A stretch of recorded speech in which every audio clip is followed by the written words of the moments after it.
The vast majority of you did your part in the midst of the worst public health crisis in our lifetimes. The world saw just how tough Michiganders are. Little shout out to you and me and you over there and Dave Dulio over here. He's in Rochester, the director of the Center for Civic Engagement at Oakland University and a professor there in the Political Science Department who was watching and listening yesterday, the governor's State of the State address, and going to give us some perspective and reaction and analysis right now. He's nice enough to do that. So class is in session, Professor. I'll open it up first with your initial thoughts, the Dave Dulio headline, the grabber you would give to your students today if you were talking about it in class. Well, good morning. I'll give you a couple. One, this State of the State was different than probably any other that you or I've watched. Were taken in, and that's for a couple reasons. It was quite short, and that's because of the circumstances. Right, we've got.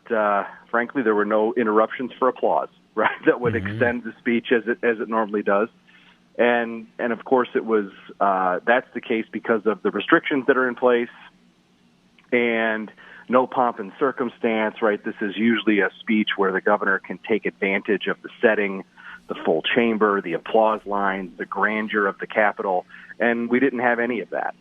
I also think it was notable that she kept returning to a theme of bipartisanship and looking back to things that had been accomplished in the last year that were, in fact, bipartisan. Was it at all interesting that she did not wear a mask? I'll be honest with you, Michael Patrick, I hadn't thought about that. I think that she noted at the start that she was in her office with maybe just a couple of staffers who were probably socially distanced. So probably not. But I just say that because I know during the press conferences she does wear a mask, and the people who present do wear a mask, but maybe there are more people in the room. I don't know. Maybe the rule is, situational, I guess. Entirely possible. The mask is also symbolic, isn't it, really? Oh, without a doubt. And you see, I think, many individuals these days wearing a mask when the rules may dictate that they don't need to, but they do anyway to set an example. I think we see that a lot with President Biden and his team. Mm-hmm. I've seen news correspondents taping with their own camera in the middle of nowhere with a building in the background wearing a mask. And so, make of it what you will, I guess. Absolutely. Yep, that's another good example. Do you think that, this is maybe naive of me, I came away yesterday saying, well, that's kind of a placeholder State of the State, that there really wasn't much there? Well, I think that's a really interesting point. There was not. This is also why it was not typical, right? A lot of times we get these speeches, whether it's a State of the State or a State of the Union from the president, where it's this laundry list of new projects and new initiatives that are going to be on the agenda of government for the next year. And that's not the case this time. I think that's simply because of COVID. That's the issue on the minds of everybody in our state. It's at the top of the list, and everything she talked about had this thread of COVID woven through it, whether it was economy or other issues that she did mention. It all really, I think, comes back to COVID. Is that going to end up being, in the reelect, sort of the ultimate pass? In other words, do you say, well, she did what she could, it was the COVID era, let's give her another term?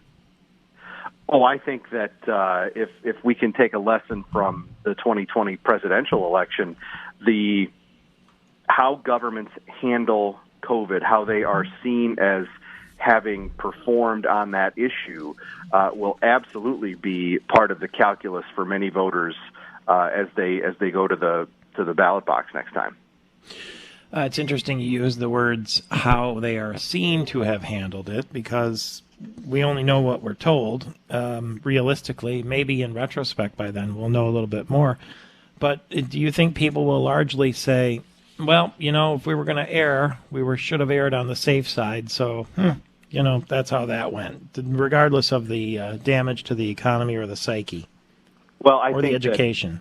I think that there are political calculations all over the place, and there is positioning, there is maneuvering, and I think we're naive if we don't examine that and admit that.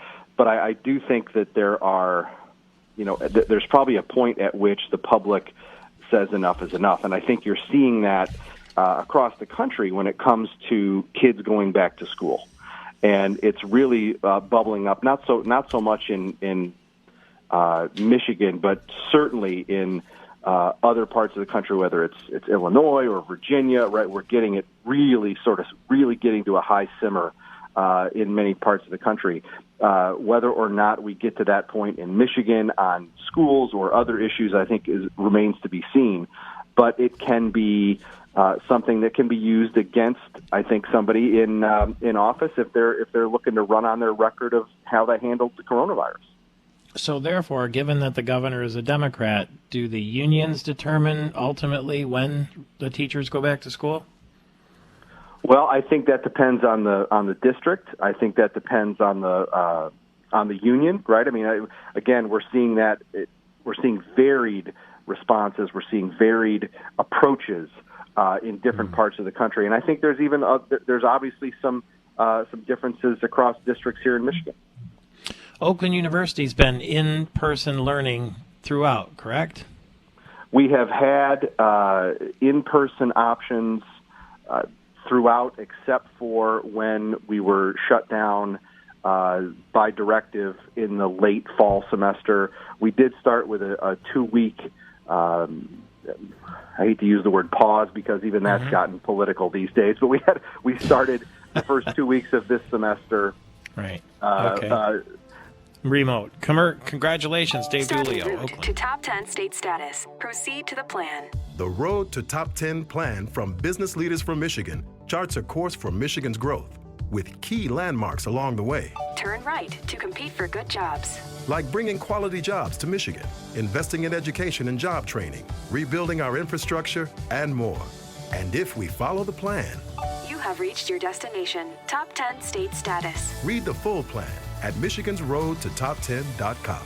The big game is here, and so are the big savings at Meijer. Get great deals on game day savings like these. Buy 5 and save $5 on Coca-Cola 24-packs, just $5.99 a piece, plus deposit where applicable. Meijer paper plate and bowl value packs are 2 for $7. And save $50 on an LG 65-inch 4K Smart TV, just $499.99. Plus, get free Meijer pickup on orders of $50 or more. Cheer louder and save more when you shop at Meijer. Exclusions apply. See all the deals in the Meijer app.